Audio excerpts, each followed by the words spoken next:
Hello, ladies and gentlemen, and what's up? This is Silence Pew Pew, and we are coming at you again with another video. So today, as many of you know, City Skylines came out a couple days ago. City Skylines 2, I should say, came out a couple days ago.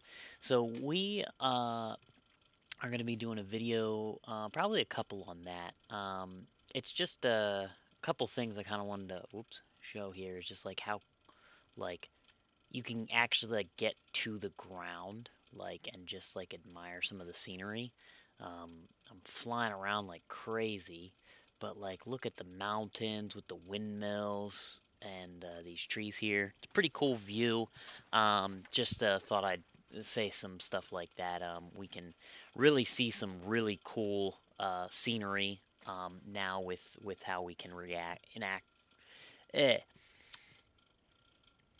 with how we can use the HUD and stuff. And how close you can zoom in.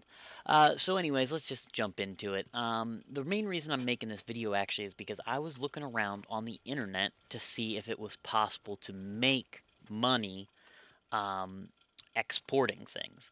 I saw a bunch of videos on how to export things, and that's really simple. If you follow the tutorial that it gives you, it's like 4 steps or whatever, maybe five, and you're done. Um, and then once you finish the tutorial, it asks you, "Hey, do you want to start a new city because we forced you to do a bunch of stuff, or do you want to continue with this one?" Because a lot of the times it won't give you access to certain buttons until you put down um, a station, and you might not even necessarily want that particular item in your city at all or yet. But it forces you to put them down. So it's nice that it allows you to do that, and it's real quick, maybe 10 minutes at most. I recommend it just because. But either way, so let's get into this. So first thing I started off with was solar panels. Jeez, we're looking at a windmills, and I say solar panels, windmills. Um, so that's what we're gonna look at first. Oops, first here. So wind turbines. All right. So are these wind turbines efficient enough to keep your city afloat? Well, they can be. That's for sure. So right here, all of these guys are all linked up. It's a very elaborate system I got here. I'll explain it all in a little bit. Most of them have all of the upgrades that are worthwhile. And you'll notice that they're producing about 9.4 megawatts each. Part of the reason that they're not producing more is because there's not a whole lot of sun. So we're losing 5% because of that. 4% because of my budget, though. So I'm actually spending a little bit more on these guys. Um, so I bought the advanced rotary motor rotor system for them and the solar assisted ones. Now, some of them don't have those. I didn't buy any of the battery extensions because all that does is increase the price per month and just allows you to have saved up energy, which is good for a starting off city here. So the reason some of these don't have it, the upgrades, is because I started initially, I was like, okay, I started off with 5 or maybe 6 wind turbines. And then I ran them to a transfer station and then to the outside power. Okay. And I was close to not losing money. So I was like, okay, well, what I need then is more wind turbines. So I put down a couple more wind turbines. All right, we were getting close, but we were staying about the same distance away. So after a little bit, I decided, okay, I kept adding more and more and more wind turbines until I got to about this many, and then I went back through and I added in some of these solar assisted and advanced rotary systems ones onto them, and that started to increase my output production. But it ended up bypassing this, and I was actually making more than 80 megawatts. So this station could no longer send the power to the outside world that I was making because I was making like 90. So I had to build a couple more. So we built 3 more. So surprisingly, these 3 stations here, plus this one, keep up with my windmills, my wind turbines here, anyways. I think all of them are, yeah. So I could just barely get away with 3 of them. Um, if I deleted one or two of these. I added in a couple extra just a little bit ago. But I kept adding in some, and the problem was once you added so many, once you started making the 80 megawatt power, you lost money then because if you went over that, it was just it was going nowhere, right? You couldn't sell it to the outside world because you have to link them all up using regular power lines, so regular power cables, just like you see on the sides of roads, right?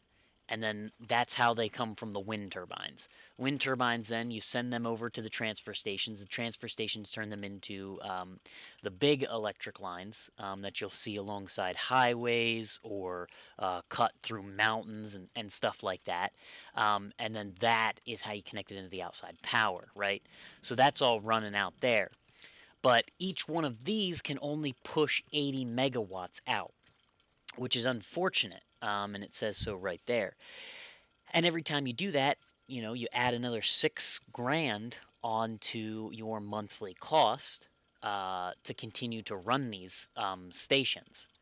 So after a little bit, it became clear to me that there was no possible way.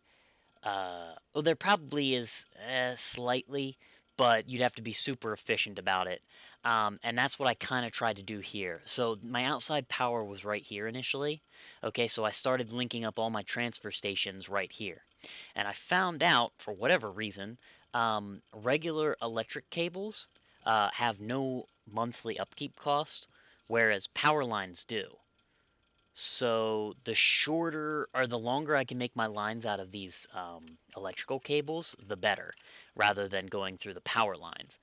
So I connected up all of these things. I at first thought I had a decent system built, and then half of the turbines weren't producing any power.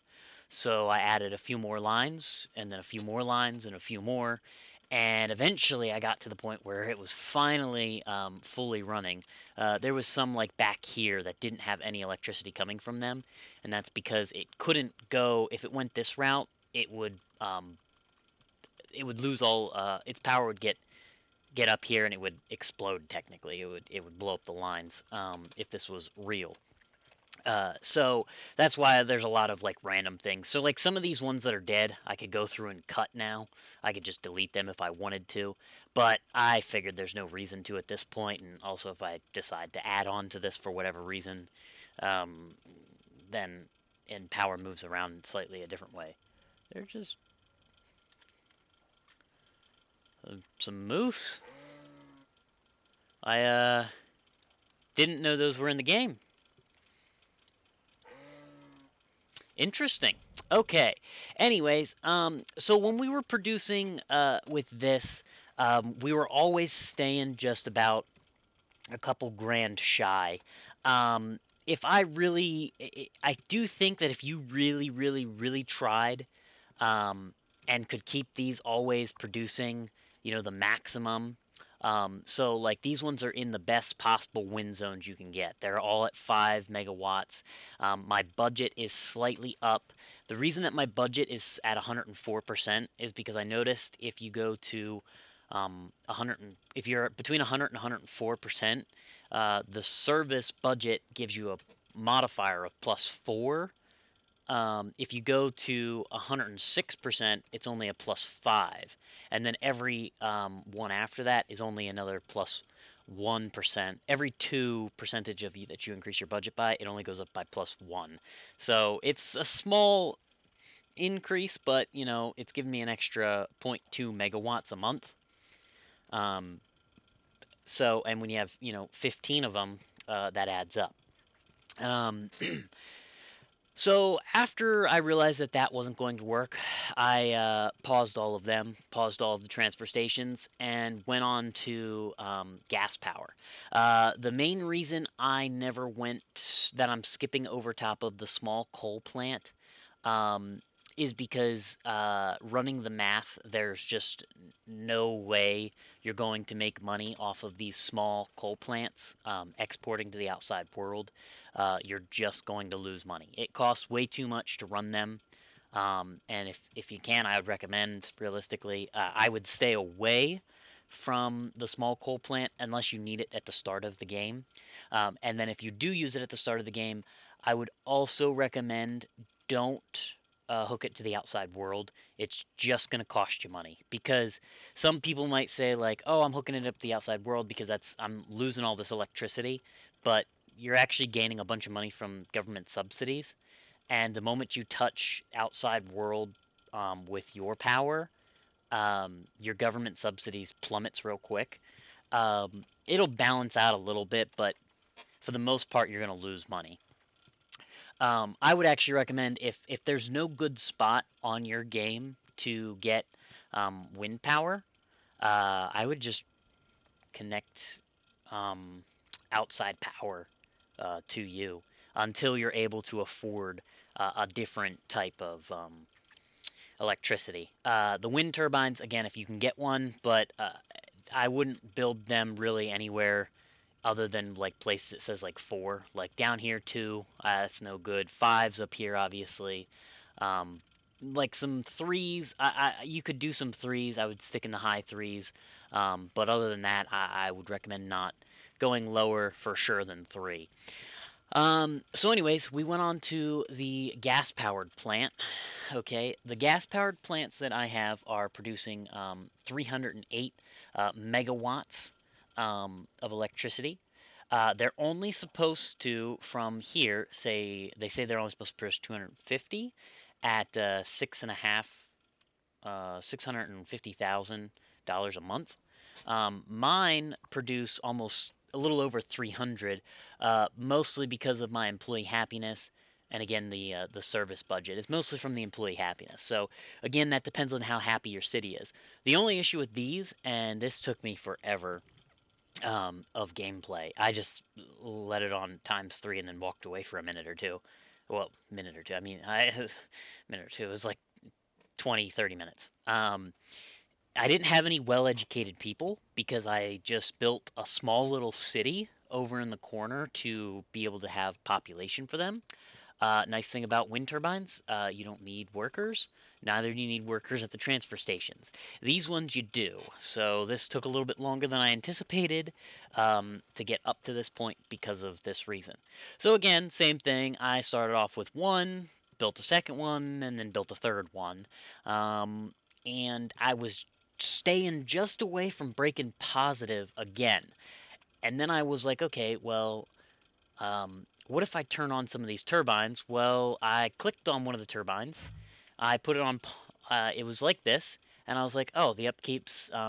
These upkeeps are only 2,000, and then I was like, wow, that's really cheap compared to this. And that's like, I was like, these things have to be making money, or these things are grossly nor even close. And then I went like this, and I was like, okay, well, let me turn them all on. Wait a minute, the upkeep just jumped. I was under the impression that when you paused a building, the upkeep would go completely away. It does not. It reduces it by, um, I think that's 90% or something. It's 10% of what it used to be when you turn them off. It just gets rid of the 0, right? 10%, which was which was wild to me. And then I noticed that okay, well I turned those all on and I got these ones running, and I was just barely, and I mean just barely, not making any money from my city's economy. Uh, from there, I tried to add in a incinerator. I know there's people complaining here, like, oh, there's gross. Oh, what the heck? I got a little bit of a flooding problem. Yep, that's awesome. Um, well, I was trying out a dam. I couldn't get this.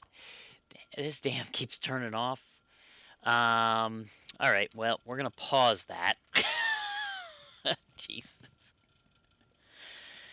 Oh my goodness.